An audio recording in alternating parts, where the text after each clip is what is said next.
네, 반갑습니다.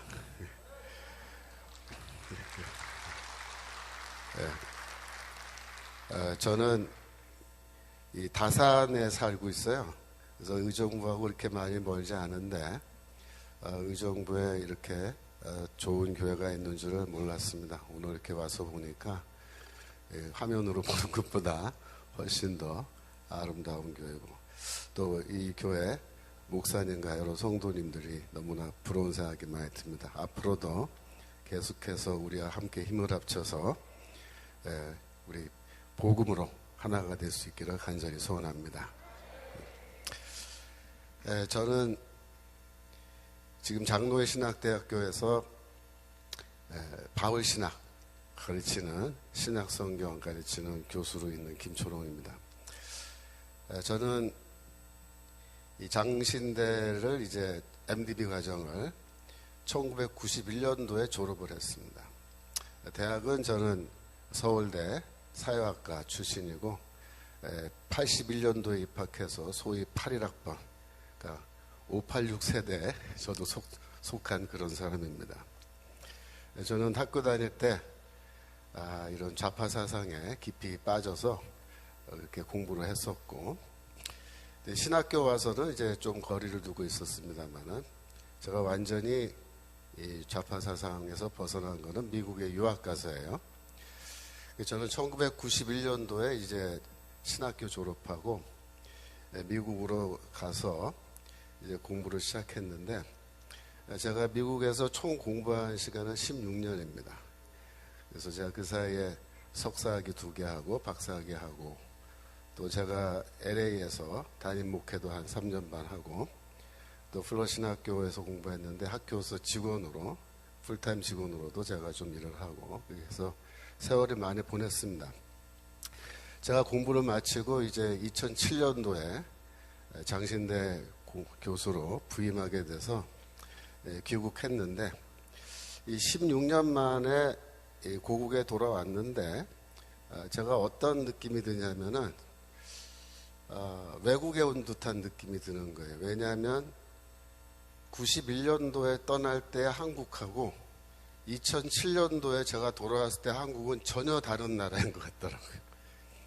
무슨 말이냐면은, 저희 집사람이 하루는 저녁에 저한테 와서 뭐라냐면은, 여보, 우리나라가 좀 이상해, 그러는 거예요. 우리나라가 왜 이러지? 막 이래요. 왜? 그랬더니, 아니, 사람들하고 만나서 이렇게 얘기를 해보면 그게 뭐 동네 사람이고 교수 부인이고 아니면 학교 학부형이건, 사람들하고 얘기하다가 이제 사회 문제나 정치 문제 이런 게 좀 얘기가 나오면은 너무 생각이 달라서 대화가 안 될 정도다, 그런 말을 하는 거예요. 하나같이 정부에 대해서 비판적이고 부정적인데 이야기를 가만히 들어보면은 왼쪽으로 많이들 가 있다는 거예요. 그러면서 걱정이 뭐냐면, 이 나라에서 과연 우리 애들 키워도 되겠냐 이런 얘기를 하는 겁니다. 저도 사실 말은 안 했지만 그 사이에 그런 느낌을 좀 많이 받았거든요. 이 TV를 틀고 이제 뉴스를 들으면은 좀 이상해요, 뉴스가 다. 그러니까 마음속이 좀 답답하고, 왜 이런 식으로 얘기하지? 사람들이 왜 이런 식으로 사고하지? 그렇게 걱정이 되는데, 문제는 뭐 그렇다고 해서 제가 직장을 그만두고 다시 미국으로 갈 수도 없는 형편이니까 세월이 지나면서 좀 걱정을 계속 했는데, 2012년도에 그 대통령 선거 있었죠. 그때 박근혜 대통령이 당선됐는데, 저는 그때 개표하는 거를 정말 조마조마하게 봤어요. 야, 이 나라가 앞으로 어떻게 되겠냐, 이거 큰일 났다 걱정하는 상황이었기 때문에, 야, 이거 박근혜 대통령 아슬아슬하게 된 거 보고 만세 불렀습니다, 제가 그날. 그런데 여전히 그러고 나서도 사회를 보면은 문제가 심각한 거예요. 근데 제가 정말로 우리나라가 위기구나 하는 걸 깨닫게 된 거는 이제 2003년도에 그런 생각을 갖게 됐는데, 2003년도에 어떤 사건이 있었냐면, 하루는 이렇게 텔레비를 이제 저녁에 와서 틀고 뉴스를 듣는데 뉴스에 이석기라고 알죠? 통진당 국회의원. 이석기라는 사람이 중심이 돼서 저기 합정동에 있는 천주교 어떤 성당에서 RO 모임이라는 게 있었는데, RO가 뭐냐면 Revolutionary Organization 약자예요. 혁명가 조직의 약자입니다. 혁명가 조직. 혁명가 조직에 이제 모임이 있었다는 거예요. 근데 거기에 대해서 검찰이 수사를 해가지고 이제 수사 결과를 뉴스에서 발표를 하는 겁니다. 그래서 가만히 얘기를 들어봤더니 무슨 말이냐 하면, 자칭 혁명가라고 하는 사람이 130명이 그날 같은 자리에 모여서 토론회를 하고 회의를 했다는 겁니다. 그러니까 토론과 회의의 주제가 뭐냐면은 남조선 해방의 혁명적 상황이 발생했을 때, 이렇게 해요. 남조선에서 혁명적 상황이 발생했을 때 우리 RO 조직원들, 우리 혁명가들은 어떻게 행동해야 되느냐라는 주제를 놓고 이분들이 토론을 했는데, 이분들이 다 얼굴을 다 맞대고, 이런 식으로 공개적으로 얼굴과 얼굴을 맞대고, 그 다음에 더 중요한 건 뭐냐면 실명으로 자기의 이름을 다 까발리고 이렇게 회의를 했다라는 겁니다. 저는 과거에 제가 학생운동이나 뭐 좌파운동 제가 이렇게 할 때 어떤 훈련을 받았냐면은, 사람과 조직 활동을 할 때 사람과 사람을 만날 때 절대로 실명을 사용하지 않습니다. 다 가명을 쓰게 돼 있어요. 저도 그 당시에 쓰던 가명이 있어요. 그래서 자기 소개할 때 다 가명을 씁니다. 그 다음에 서로에게 개인적인 사안, 어디 사느냐, 형제가 어떻게 되느냐, 뭐 고향이 어디냐, 이런 거는 절대 못 묻도록 그렇게 교육을 다 받습니다. 왜냐하면 상대방을, 우리 같은 조직원인데 구체적으로 알면 나중에 제가 검거되거나 그 사람이 검거됐을 때 나에 대한 정보를 알고 있으면 나도 위험하기 때문에 서로 보안 유지라 그래요. 보안을 지키기 위해서 실명도 안 쓰고 가명 쓰고 서로 모여서 얘기할 때 소위 말해서 사업 얘기, 혁명에 대한 이 얘기만 하지 사업 얘기 외에 다른 얘기는 절대 안 합니다. 만약에 개인적으로 뭐 고향 어디냐 그렇게 물으면요, 곧바로 너 왜 그거 왜 묻냐, 바로 이제 고발 들어가면 자비판 해야 돼. 자비판. 그리고 2명, 3명까지는 괜찮아요.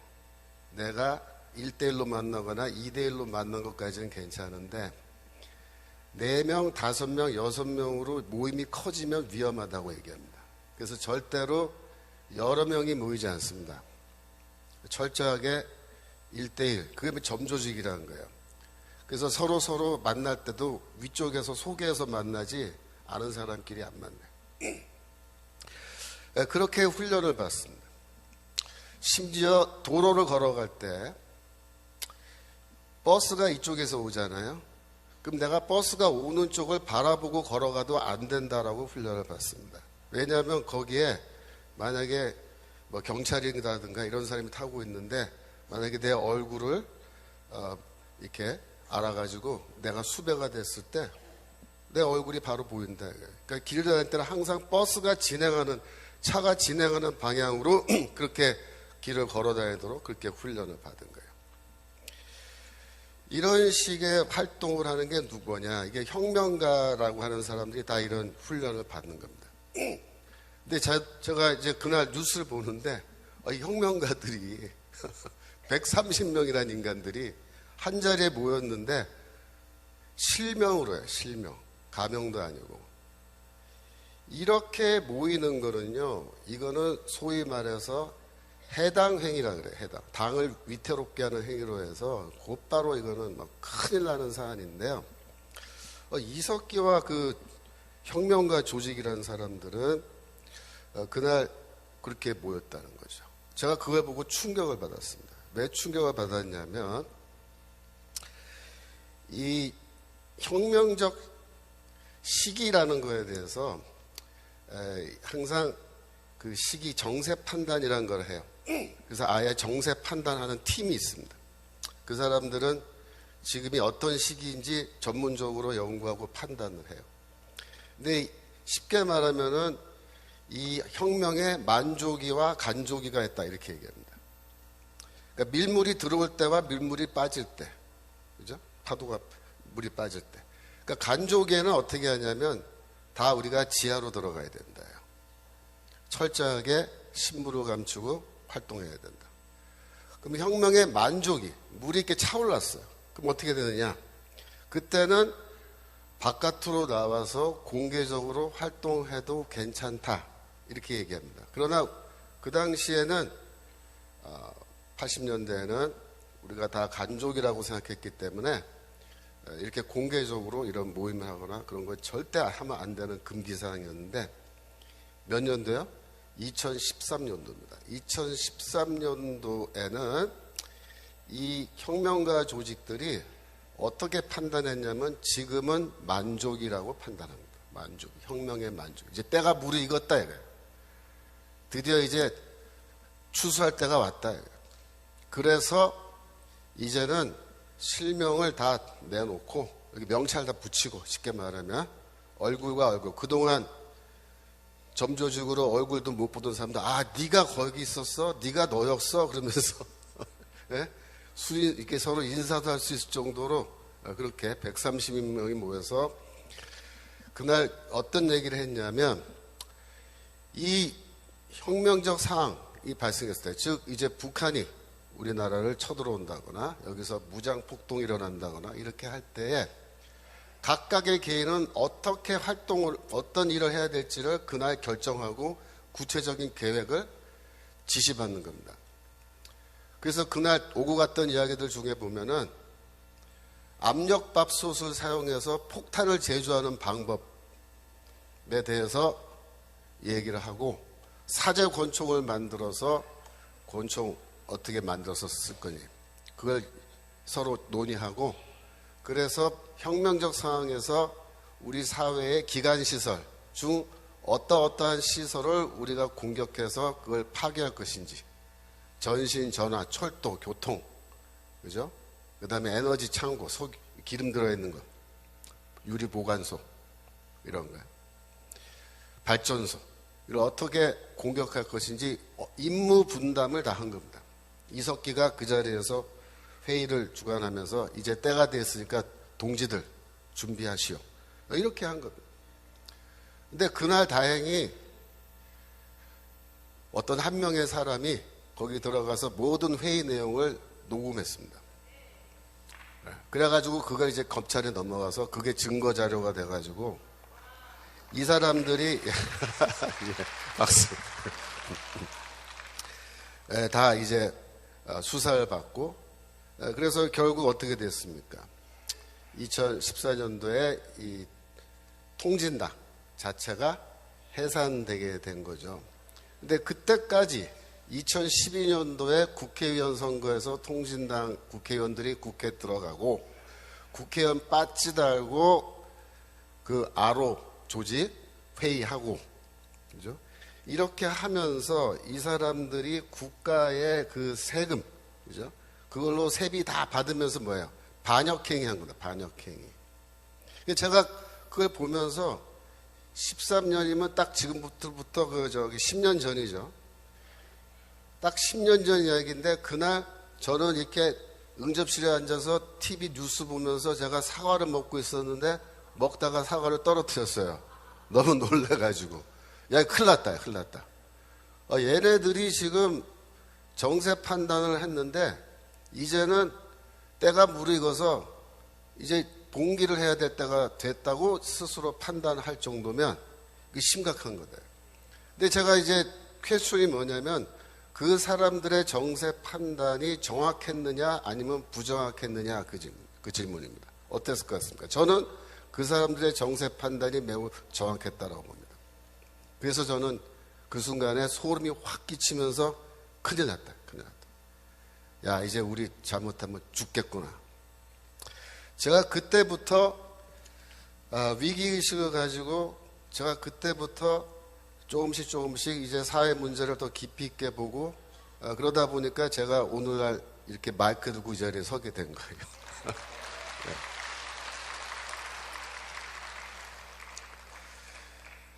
네.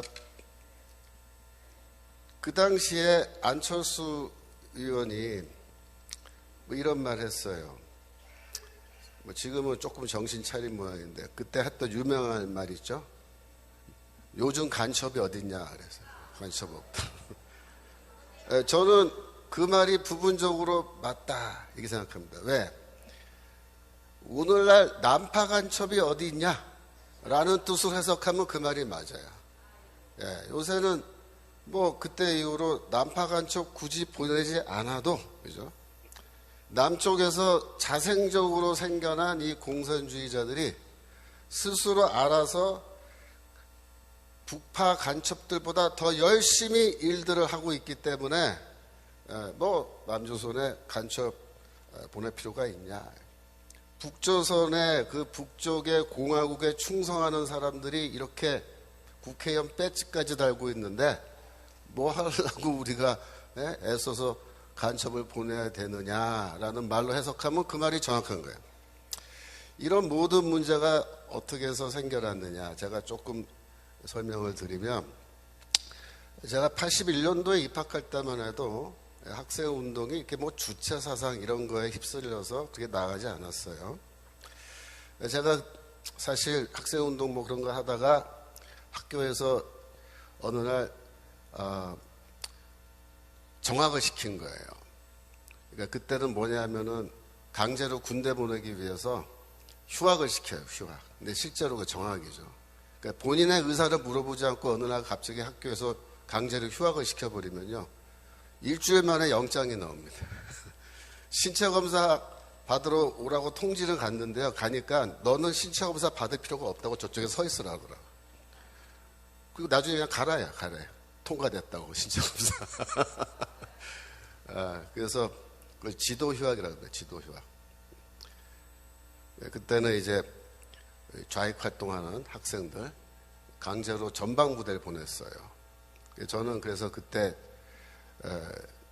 전방부대 강원도 철원에 있는 3사단에 가서 제가 사병으로 복무를 했는데 뭐 지금은 제가 감사하게 생각합니다. 그때 제가 철원에서 소총수로 훈련, 뭐 행군, 뭐 구보 이런 거 하도 세게 받아가지고 그때 제가 굉장히 건강해졌어요. 지금까지 그걸로 지금 건강 유지하는데 군대를 85년에 제대하고 이제 학교로 이제 돌아오게 됐는데 85년 겨울입니다. 12월에 제가 제대해서 왔더니 친구들이 고생 많았다 그러면서 저한테 이거 좀 읽어보라고 책을 줘요. 그래서 이제 그 책을 받아가지고 성경책이 아니고 어떤 책을 줘요. 문건.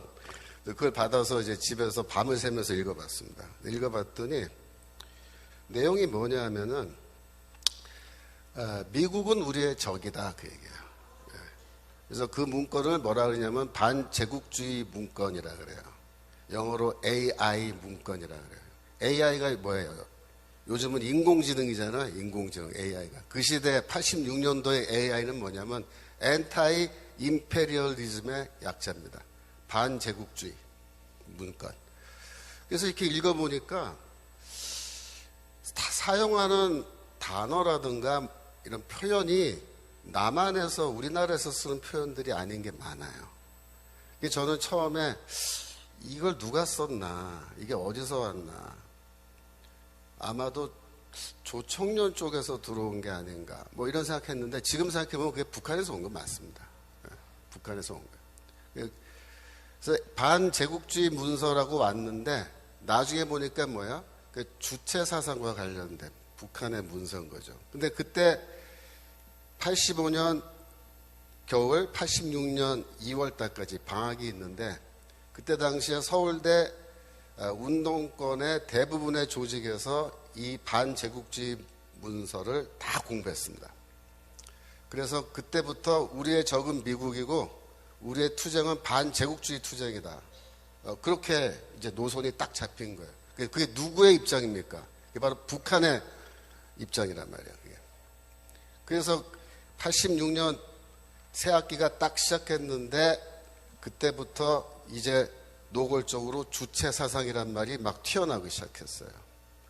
그리고 애들이 그때부터 대북 방송을 밤새도록 듣고 오고, 그리고 소위 말하는 사상투쟁이라는 것이 이제 시작됐습니다. 이 사상투쟁이 뭐냐면은 남조선 혁명을 어떻게 성공시킬 거냐, 그 전략과 전술에 대해서 토론하는 겁니다, 학생들이. 근데 기존의 운동권의 이 혁명 전술은 뭐냐면은 전국적으로 동시다발적으로 무장 폭동을 일으켜서 무장 투쟁을 한다는 거였어요. 그게 기본적인 전술이었습니다.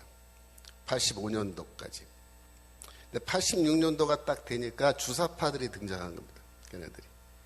걔네들이 뭐라고 얘기하냐면 그거는 비현실적인 혁명 전술이다, 이렇게 얘기하는 거예요.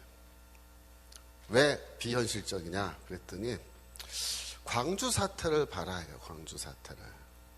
광주 사태 때 시민들이 무기고 털어서 무장을 하고, 무장 폭동 일으켜서 도시 자체를 다 점거했는데 정규군이 이렇게 반격을 해오고, 그 다음에 미군이 항공모함 같은 뭐 그런 거 보내고, 이래가지고 만약에 혁명적 상황에서 미군이 개입하고 정규군과 이렇게 전투를 하게 되면 무장 폭동을 해서 절대로 이길 수 없다, 이 얘기입니다.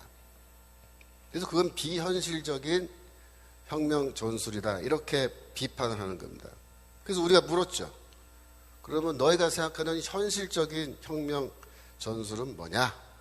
근데 대답이 뭐라고 나오냐면 북조선에 있는 무력을 우리가 동원해야 된다, 이렇게 얘기해요.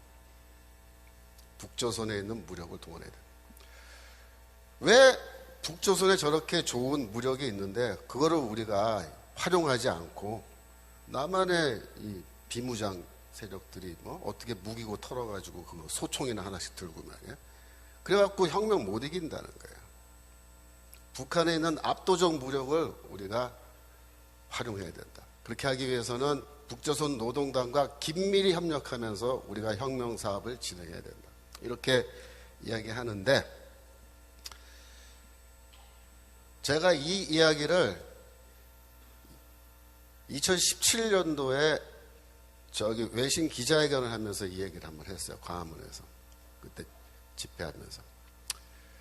그랬더니 신문에 제 이야기가 막 나오고 그러니까 저희 교단에 이 전라도 쪽 노회가 있어요. 거기 노회가 3개가 있는데 제가 광주 사태를 폄하하는 발언을 했다고 저를 징계하라고 우리 총회에 노회 헌의안이 올라갔어요.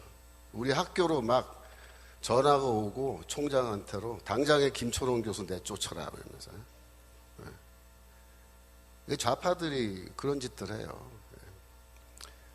제가 무슨 광주 사태를 폄하하는 말을 했습니까? 저는 광주 사태를 폄하한 게 아니고 광주 사태를 이 주사파 애들이 어떻게 어떤 관점에서 바라봤는지를 제가 정확하게 얘기한 거예요. 그랬더니 막 벌집 쑤셔놓은 것처럼 난리를 치면서 하여튼 제가 그때 그거 보면서 야, 진실을 말하면 죽이려고 드는구나, 이것들이 이제. 여하튼 그래서 그 사상투쟁에서 누가 승리했겠습니까? 주사파가 승리한 겁니다. 왜냐하면 북조선에 있는 그 무력을 동원해야 된다고 얘기하는데 이쪽에서 반박할 뭐 말이 없는 거예요. 너희는 비현실적인 전술 갖고 뭐 무슨 혁명을 하겠다고 그러냐. 그래서 그것 때문에 학생운동 조직의 70% 이상이 86년도에 전부 다 주사파에게 넘어간 겁니다. 그래서 그때부터 주사파들이 이 실권을 잡고 전체 학생들, 단과대별로, 과별로 스터디 모임들 만들어가지고 이거 다 학습시켜가지고 이 조직원들 외에 대중교육까지 들어가지고 이 주체사상 이런 게 좌파 사상이 쫙 이제 학생들에게 유포된 겁니다. 원래 뭐 NLPD 이런 말 들어보셨죠?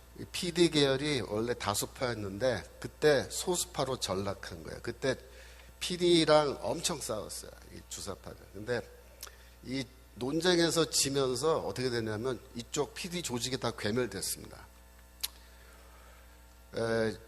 이 주사파들이 얼마나 악랄한 놈들이냐면은 뭐 NLPD 다 사실 똑같은 놈들이잖아. 그 당시에 그 놈이 그 놈인데 이놈들 다 공산주의자들인데 이 주사파들은 논쟁을 해서 조직을 장악하면은 괜찮은데 만약에 장악을 못 하잖아요. 그럼 어떻게 하냐면은 PD 쪽 조직 이름과 주소와 전화번호를 다 파악해가지고 그걸 경찰에다 넘겨버려요. 이런 짓 하는 놈들이에요. 주사파 놈들. 그러니까 주사파는 쉽게 말하면 좌익 운동 중에서 자기들 위에 다른 생각 갖고 있는 놈들을 적으로 봐요. 그래서 저놈들은 조직을 다 괴멸시켜야 된다 그래갖고 경찰에 아예 명단을 넘겨버려요. 그러니까 저도 그때 당시에 사상투쟁하면서 이렇게 하다가 결국 우리가 이기긴 이겼는데 저놈들이 하여튼 우리 다 파악이 끝났기 때문에 우리도 할 수 없이 조직 다 해산하고 저도 집으로 돌아온 겁니다. 자, 그때 아주 이 주사파들에 대한 환멸, 인간이 아니다 이것들은. 그런 생각을 하게 됐죠. 그래서 87년도에 6년도에 주사파가 쫙 이 학생운동권 다 장악했고 87년도에 이제 민주화 운동이라 그래가지고 대통령 직선제 뭐 했잖아요. 근데 그때 이제 그게 주사파의 승리죠. 왜 그래요? 주사파가 민주화 세력 혹은 민주화 운동의 주역, 한국의 민주주의를 가져온 공헌, 장본인들로 그렇게 이제 가면을 쓰게 된 거예요. 이놈들이 아주 못된 종북 세력인데 타이틀은 뭐야? 민주화 세력이에요. 민주화 세력. 그래가지고 이제 뭐 자기들이 공산주의 운동을 민주화 운동으로 둔갑을 시키는 거죠. 88년도가 되면 어떤 일이 벌어지냐면은 전국의 노동운동, 사회문화운동, 뭐 기독교 운동도 마찬가지, 좌파 기독교 운동, 몽땅 다 주사파가 접수합니다. 다 쳐들어가서 이 학번은 85, 86, 87학번들이에요, 얘네들이. 근데 쳐들어가서 선배들 다 쫓아내는 겁니다. 사상투쟁하면서. 다 나가라, 이거 나가라. 몰아내고. 그래갖고, 제 나이 또래의 주사파가 아닌 친구들은 그때 노동 현장에 들어갔다가 다 쫓겨나서 나오고, 사회 운동단체 이런 데 들어갔다가 쫓겨나오고, 갈 데가 없잖아요. 얘네들이 다 어디로 갔냐면 언론기관으로 갔습니다. 네.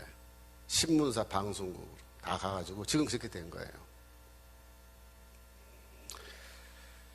그때 당시에 주사파의 대부라는 사람이 김영환이라는 사람인데 이 사람이 이제 1991년도에 북한으로 잠수정을 타고 가서 김일성이를 만나고 옵니다. 이게 주사파의 지도자예요. 근데 이 사람이 아주 특이한 사람입니다. 제가 예전에 박근혜 대통령 시절에 사회 대통합위에서 대통합위원회라고 만들었는데 거기 분과에 그 2년 분과라고 있었어요. 제가 그때 분과위원으로 들어갔었는데 그때 김영환 씨도 저랑 같은 분과에 있었어요. 제가 그때 한 1년 정도 계속 회의하고 만나서 토론하면서 내가 사귀어본 적이 있는데 특이한 사람입니다. 이 양반이 김일성이랑 면담을 하고 또 주체사상 이론가들과 토론을 했어요. 북한에서.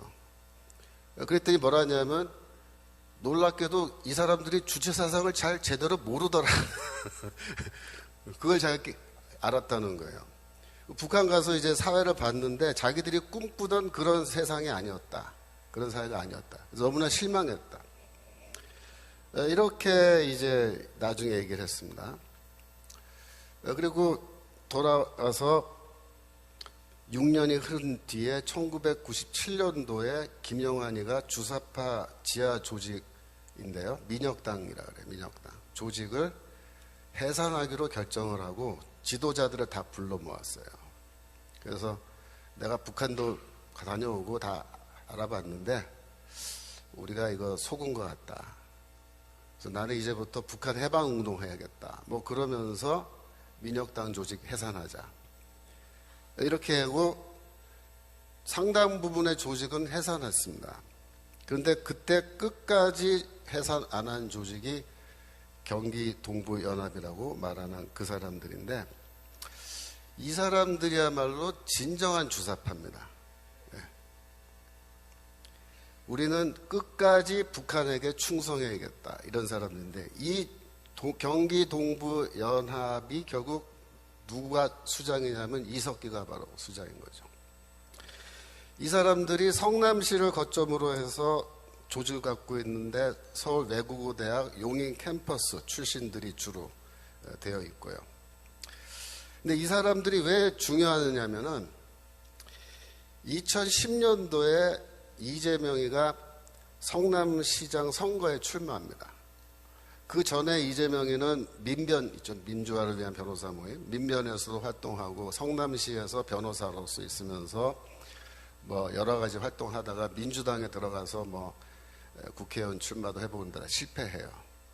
그랬는데 성남시 시장에 이제 2010년도에 출마를 했는데 그때 당시에 민노당이라고 있었어요. 민노당을 이 경기동부연합이 거기 민노당에다 가입해서 민노당을 통째로 이제 장악해서 갖고 있는 상태였는데 그 당시에 민노당도 성남시장 후보를 냈습니다. 김미희라고 서울대 약대 출신이에요. 여자인데 이 김미희가 성남시 후보로 시장 후보로 나오고 이재명도 나왔단 말이에요. 그랬는데 이 경기동부연합에서 어떤 결정을 내리냐면 김미희한테 야, 너 후보 사퇴하고 이재명이랑 단일화해라 이렇게 한 거예요. 왜 그렇게 했느냐? 이 이재명이가 성남시에서 변호사 활동하면서 이 경기동부연합 사람들이랑 그 전부터 친분이 이게 많이 생긴 거예요.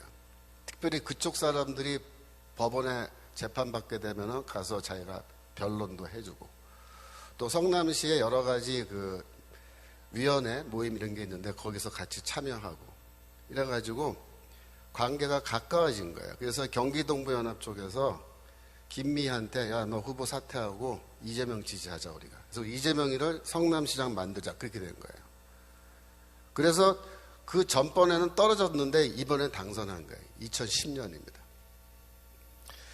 그때 당시에 이재명의 성남시 시장 그 인수위원회 명단이 있어요. 지금도 인터넷 보면 다 나오는데 그 인수위원회의 대부분이 상당 부분이 경기동부 연합 사람들로 되어 있다. 이렇게 기사가 나와 있습니다. 그리고 시장으로 취임한 이후에 어떻게 되냐면은 경기동부 연합 사람들이 성남시에서 진행하는 대부분의 이권 사업을 독식했다 이렇게 되어 있습니다. 무슨 말이냐면 성남시에서 이번에 여기 도로에 보도블록을 새로 깔아야 된다. 그런 거 많잖아요. 도로공사 보도블록 갈아 끼우는 거. 뭐 별로 깨지지도 않았는데 다 갈아 끼잖아요. 시 예산으로. 이제 그런 걸 하게 되면은 어떻게 되냐면은 이 경기동부연합 사람 중에 하나가 이 도로공사 블록 갈아 끼는 회사를 하나 빨리 차리는 거예요. 그러면은 이미 그 시회, 성남시 공무원 그 조직에 이미 이 사람들이 다 들어가 있는데 자기 편인 사람이 이제, 그거 하겠다고 신청하면은 거기 수주를 주는 거예요. 그러니까 이 사람들이 원래부터 도로공사 이런 거 하던 사람들이 아닌데 그러니까 성남시에서 뭐 할 거라는 거 정보를 다 주면은 미리미리 이번에 전기래 그러면 전기회사 차리고, 예? 이번에 하천이래 그러면 하천 정비 이런 거 해가지고 회사 차리고 사람들 그 고용해가지고 일 시키고 돈은 지네들이 다 가져가는 거예요. 이런 식으로 해서 이권 사업에 다 개입해가지고 돈을 벌어가요, 얘네들이. 근데 재미있는 게 아로 조직 발표했을 때 검찰이 아로 조직에 대해서 공개해서 발표할 때 제가 기사를 유심히 읽어봤어요. 그때 놀란 게 뭐냐면 아로 조직이 이석기가 그때부터 이권, 그러니까 이 수익을 낼 수 있는 사업들을 많이 갖고 있는 거예요. 그러니까 얘네들이 똑똑한 거예요. 이 혁명사업 하려면 자금이 필요하고 생활비도 필요한데 이거를 벌어가면서 자금을 모아가면서 일을 하겠다. 이런 생각을 처음부터 갖고 있던 애들인데 얘네들이 이재명이를 딱 보고 이재명이를 성남시장 만들면 우리가 어떻게 해서 돈을 벌 수 있겠구나. 이게 딱 결론이 벌써 나온 거예요. 그래서 거기 다 들어가서 밀어주고 시장 만들어주고 서로 이제 공생관계잖아요. 그러니까 이재명이는 어떻게 해? 밀어주죠. 이 사람들은 한편으로는 돈을 막 버는데 이게 한두 푼이 아닙니다. 그래서 그 맛을 본 거예요. 맛을 봤는데 물론 2012년에 이제 19대 국회 때 통진당이 국회의원으로 쫙 들어가고 그랬는데 14년도에 통진당 해산됐잖아요. 근데 우리는 그걸로 해서 통진당은 사라졌겠지 이렇게 생각했잖아요. 천만의 말씀입니다. 이 경기 동부연합과 이재명 사이의 그 연대는요 더 견고해진 거예요. 그때부터 2018년도에 이재명이가 경기도 도지사에 출마해서 도지사에 당선됩니다. 그때 1등 공신이 누구 것 같아요? 경기 동부연합이에요. 그래서 이재명이가 이번에 경기도 도지사를 하니까 여러분 생각을 해보세요. 성남시에서 해먹었던 게 경험과 노하우가 이제 축적됐잖아요. 근데 이게 경기도가 사이즈가 얼마나 큽니까? 성남시 사이즈랑 경기도 사이즈는 이거는 비교가 안 되잖아요.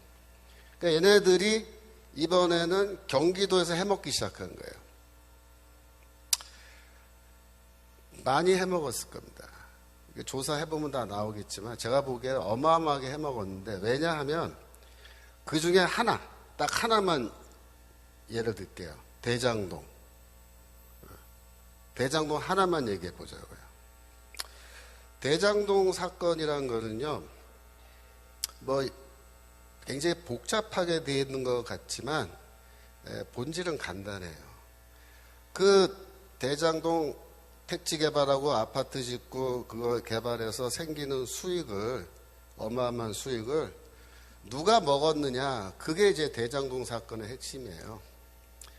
그런데 첫 번째 그 개발할 때 그 돈을 빌려준 투자 은행들 있죠. 은행들은 많이 못 가져갔어요. 정상적인 그런 정도의 수익만 벌고 갔습니다. 성남시는 처음부터 우리는 그 수익 안 갖겠다 이렇게 선언한 거예요. 그게 대장동 사건. 그럼 누가 가져갔느냐? 개인 투자자들이 가져간 겁니다. 그래서 여러분 화천대유 이런 말 들어보셨어요? 천화동인 3호 이런 거 들어보셨어요? 4호, 5호 이런 말? 이게 다 개인 투자자들 모임 만든 건데 예를 들어서 화천대유에서 3억 5천만 원을 투자한 사람이 얼마 벌어갔을 것 같습니까? 3억 5천.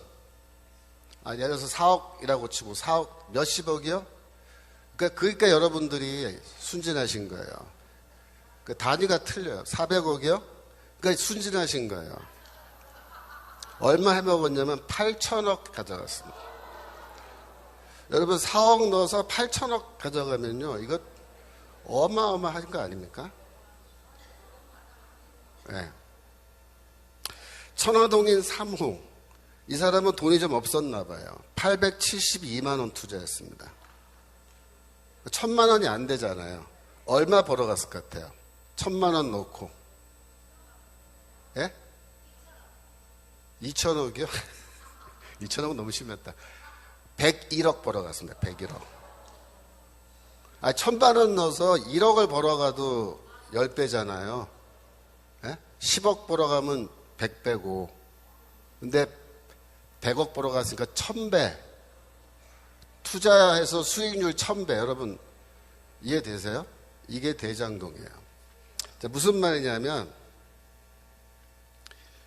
성남시에서 해먹고 경기도에서 이제 해먹는데 우리는 모르는 거예요. 뭐 어디서 얼마큼 해먹었는지 이 경기동부연합 애들이. 그런데 이거 딱 터지고 나서 제가 딱 들여다보니까 8천억이고 뭐 이러면요. 조금만 더 해먹으면 1조잖아요. 1조. 네? 그러니까 이 경기동부연합 애들이 이게 통이 커져가지고 이제 해먹으면은요. 한 1조 정도 해먹는데 이게 다 뭐냐면요. 혁명자금입니다. 좋은 말로 정치자금이 되겠지만 이재명의 경기동부연합 입장에서 혁명자금이에요. 이거.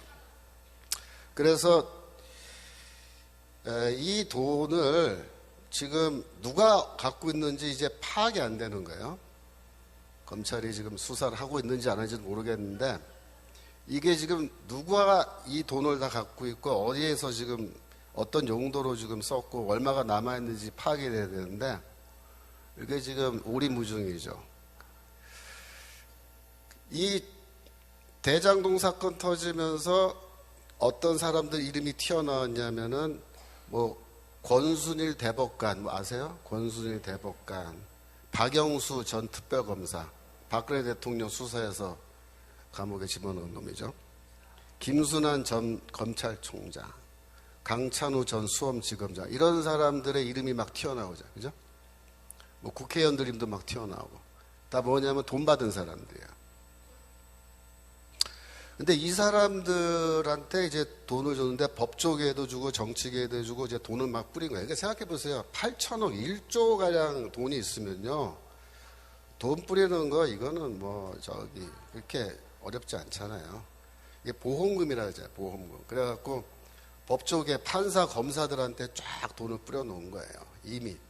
제가 보기에는요. 이 이름 나온 사람들은 뭐한 사람들이냐면 심부름한 사람들이에요. 자기들이 돈 받고 끝난 게 아니고 이 사람들은 심부름한 사람이고 심부름 값으로 얼마 받은 거예요. 얘네들을 통해서 또 누구한테 얼마가 갔는지는 몰라요. 지금 수사를 해봐야 하는 거예요. 그러니까 이재명이가 법정에 끌려가도 겁을 안 내는 거예요. 예. 뭐 겁나요? 나한테 돈 받은 놈들인데. 어이, 다 아는 놈들이구만. 그런 거예요. 가서 보니까. 그러니까 이 판결이 그렇게 나오는 거예요, 지금. 그래서 지금 지난번 대통령 선거에서 이제 이재명이 물론 간발의 차로 졌습니다만은 이 경기동부연합과 이재명은 얘네들은 이걸 패배라고 보지 않아요. 네, 절대로. 얘네들은 지금 우리가 한 발 후퇴했지만 2보 전진하면 된다 이렇게 생각하는 애들입니다. 지금 현재 민주당은요. 이재명이 꽉 쥐고 있어요. 그 당권파라 그러잖아요. 당권파. 이재명파. 누굴까요? 경기동부연합 사람들입니다. 그러니까 지금 이재명이 그저께 뉴스 보니까 인재위원장이 됐대요. 자기가 스스로 인재위원장으로 자기를 임명했대요. 그래서 민주당에 왜 인재위원장이 생겼냐면 내년도 국회의원 공천 때문에 이게 생긴 겁니다. 왜? 새로운 인재를 국회의원으로 공천 줘서 이제 당선시켜야 된다 이거죠. 그러니까 이재명이가 내가 인재위원장 하겠다라고 할 때 그 뜻은 뭐예요? 공천은 내가 하겠다예요. 그러니까 지금 이재명이한테 반기 들고 있는 그 비주류, 민주당 비주류도 너희는 뭐 알아서 해라 이거야. 너희는 절대 공천 안 줘. 내가 아예 선언한 겁니다. 그러면 이재명이는 누구를 공천할까요? 네. 그동안 자기를 성남시장 만들어주고 경기도 도지사 만들어주고 앞으로 나를 대통령 만들어줄 사람들 누굽니까? 진짜 주사파, 진짜 찐.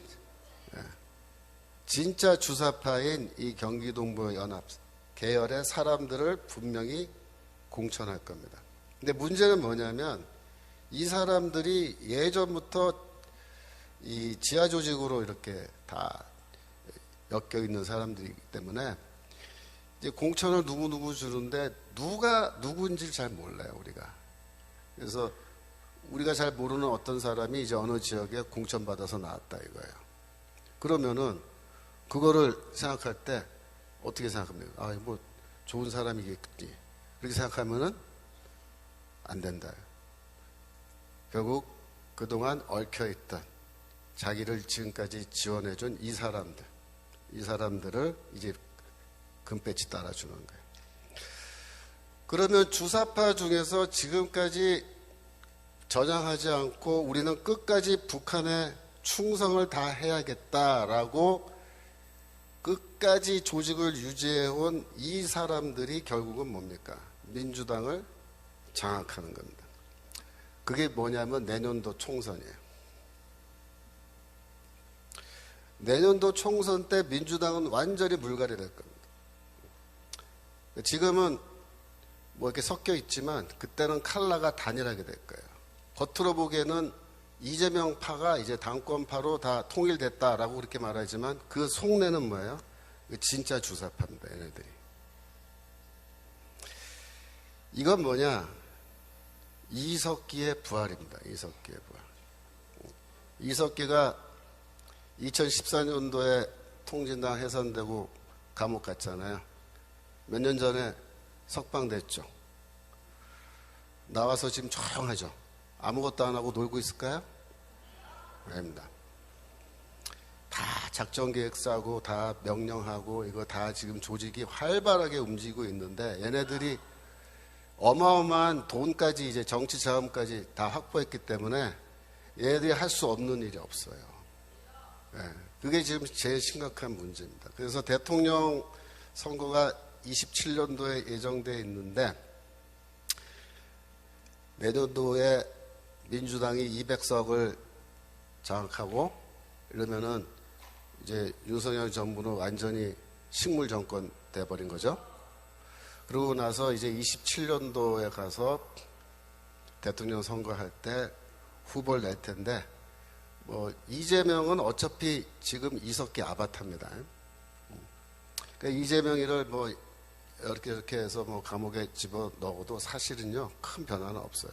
왜냐하면은 이재명이 구속돼서 들어가면 또 다른 이석기의 아바타가 이제 등장하는 거예요. 그래서 얘네들이 이제 대통령 선거해서 만약에 그쪽 후보가 대통령으로 당선되면 제가 보기에는 그 순간 대한민국은 끝입니다. 그걸로 끝난 거예요. 생각해 보세요. 이석기가 대통령 된다고 생각해 보세요. 그럼 끝난 거예요. 그래서 내년도 국회의원 선거가 중요하다 그렇게 말씀드린 겁니다. 정광 목사님께서 그냥 목 놓아서 부르짖는 거. 내년도 우리가 꼭 200석 해야 된다. 왜 200석을 해야 되죠? 이러한 어마어마한 지금 무서운 일들이 우리 눈에 보이지 않지만 이게 진행되고 있단 말이에요. 그래서 내년도에 200석을 못하면 어떻게 되느냐. 윤석열 정부가 하고 싶은 거 아무것도 못해요. 그러니까 200석을 우리가 넘게 해줘서 어떻게든 저놈들을 밟아놔야 윤석열 대통령이 그나마 지금 하고 싶은 걸 막 한단 말이에요. 그러면 그만큼 우리 대한민국의 미래가 조금 더 안정적으로 간 거예요. 정광 목사님께서 지난번 대통령 선거를 평가하면서 하나님이 우리를 사랑해 주시고 우리가 눈물 흘리면서 기도하고 과문에 나가서 그 추운 겨울에 그 고생하면서 집회하고 이래가지고 하나님이 우리 대한민국의 생명을 5년 더 연장해 주셨다 이렇게 얘기하죠. 그게 정확한 얘기입니다. 5년 연장된 겁니다. 우리가 완전히 구원받은 게 아니에요. 그래서 5년 시간도 주셨는데 이 5년 동안에 우리가 어떻게 하느냐에 따라서 대한민국의 미래가 이제 향방이 결정되는데 우리가 지금 굉장히 중요한 시점입니다. 내년도 4월까지 몇 달 남았습니까? 반년도 안 남았죠. 이 반년도 안 되는 이 기간 동안에 뭐다? 대한민국의 운명이 결정된다. 지금 이렇게 우리가 넋놓고 있으면 안 된다. 자유마을 조직이 중요하고, 그죠? 계속해서 우리가 이 사람들을 모으고 조직하고 그래서 결국 내년에는 표싸움으로 가야 되는데 어떻게 우리가 전략을 짜고 할 건지는 이제 전 목사님이 다 알아서 전략을 짜시겠지만 우리는 하여튼 지휘하는 방침에 따라서 그쪽으로 표가 많이 나오게끔 지금 이 얘기를 준비를 해야 된다 이겁니다. 그래서 지금 우리가 다시 한번 우리의 현재 상황을 이렇게 지나간 역사를 되짚으면서 생각을 해보면 이 주사파라는 애들이 진짜 끄지긴 놈들이에요. 얘네들은요 말 그대로 혁명가들입니다. 혁명가는 뭐냐면 공산혁명을 위해서 자기의 목숨을 내놓은 사람들을 말하는 거예요. 그 정도의 헌신을 하는 겁니다. 그래서 자기 인생의 목표는 다른 거 없어요. 남조선 해방이에요. 이걸 위해서 자기는 이미 30년 전에 다 헌신을 하고 30년 넘게 이 한 길을 달려온 애들입니다. 그래서 얘네들이 지금 그렇게 쌓아온 그 공적이 있는 거예요. 근데 이게 지금 만만하게 보면 안 되는 거예요. 지금 어디까지 왔냐면 우리 목 앞에까지 칼이 들어와 있는 거예요. 지금. 그래서 여러분들이 그런 점에서 우리가 다시 한번 깊이 자각하고 정말 전 목사님이 말씀하시는 게 왜 중요한 말씀인지 그걸 여러분들이 잘 이해를 해주시면 감사하겠습니다. 제가 시간이 조금 더 쓸 수 있나요? 아직 조금만 한 10분만 더 할까요? 그래서 이 얘네들이 이러한 겉으로는 속으로는 남조선 해방이고 혁명이고 공산혁명이고 이건데 겉으로는 이제 어떻게 포장하냐면은 우리는 모든 사람들이 잘 살 수 있는 그런 국가를 만드는 게 목표다 이렇게 얘기하는 거예요.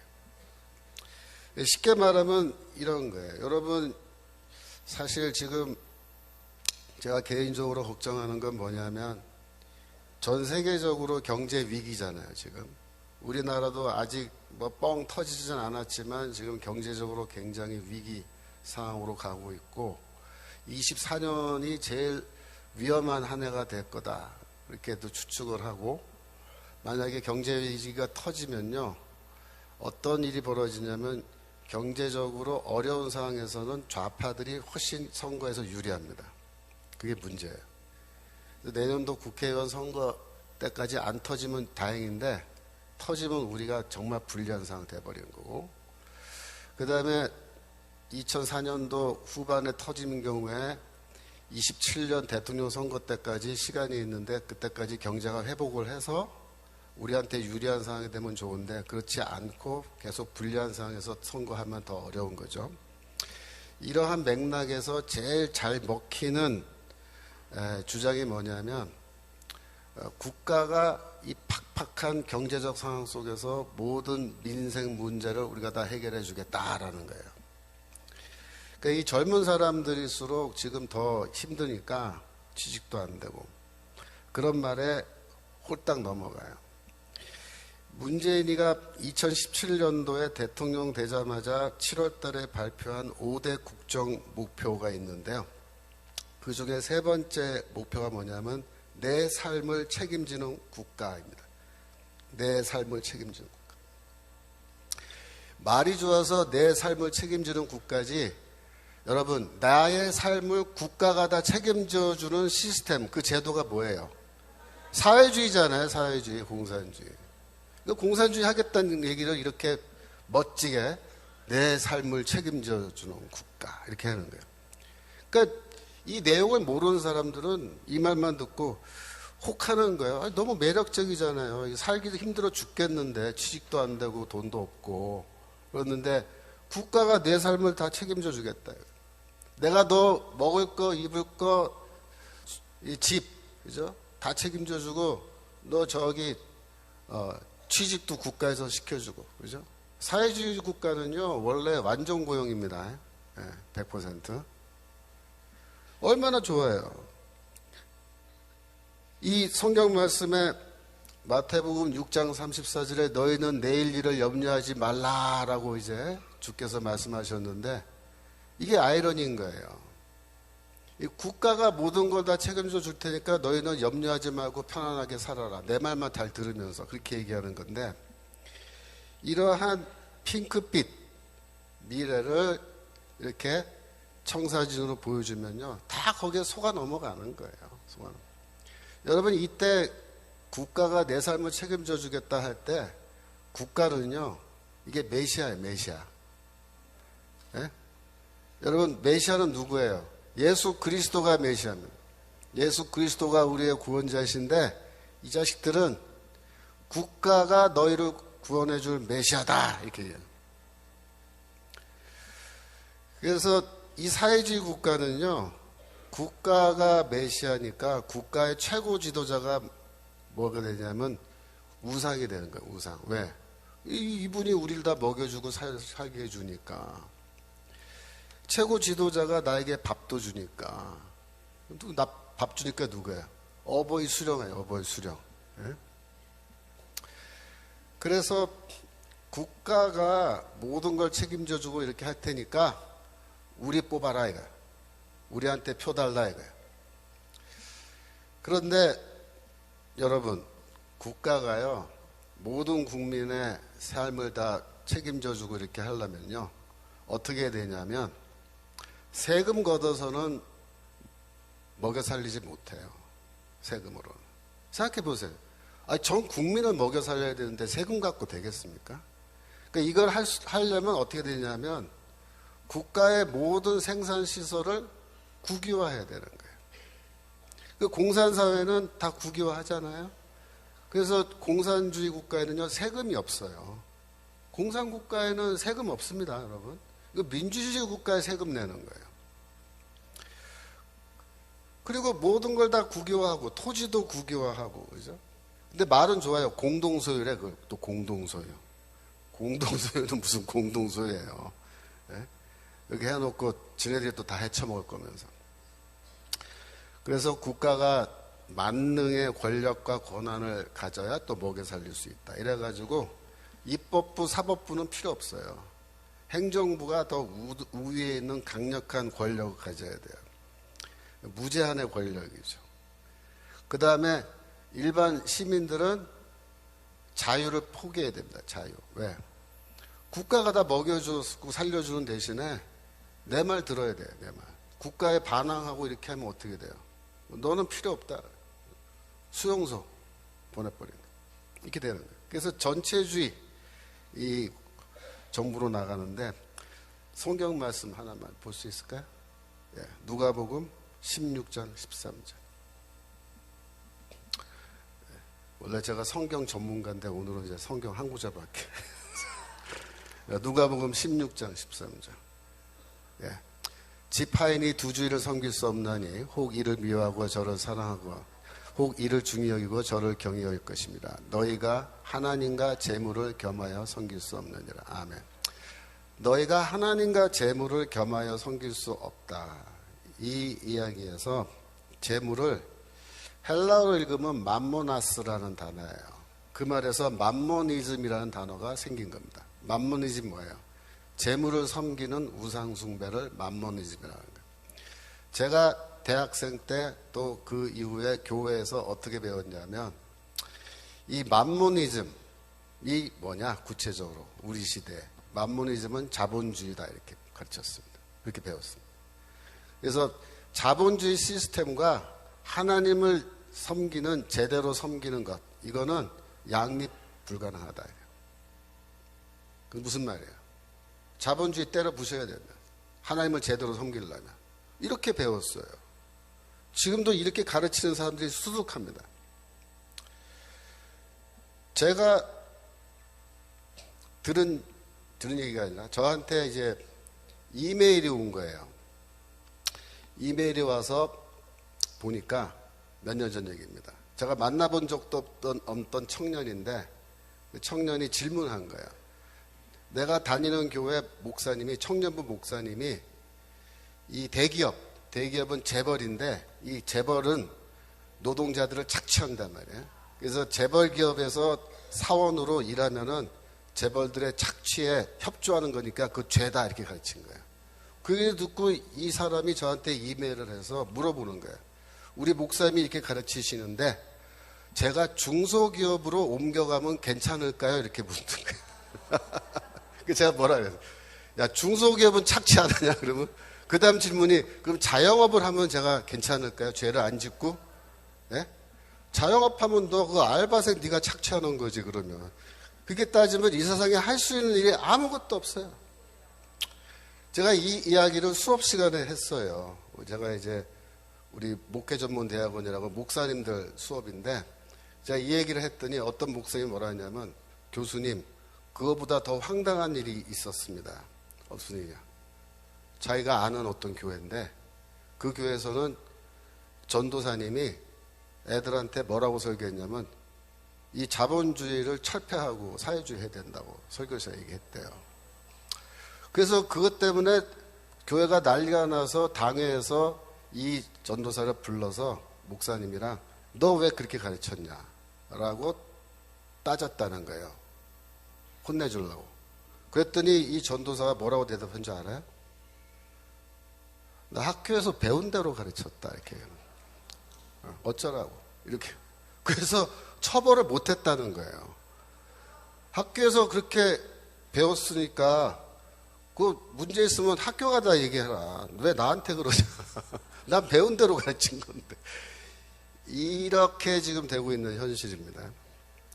그래서 이 배금주의, 만모니즘은 자본주의라고 생각했는데요. 여러분 솔직히 말해서 진짜 배금주의가 뭔지 알려드릴게요.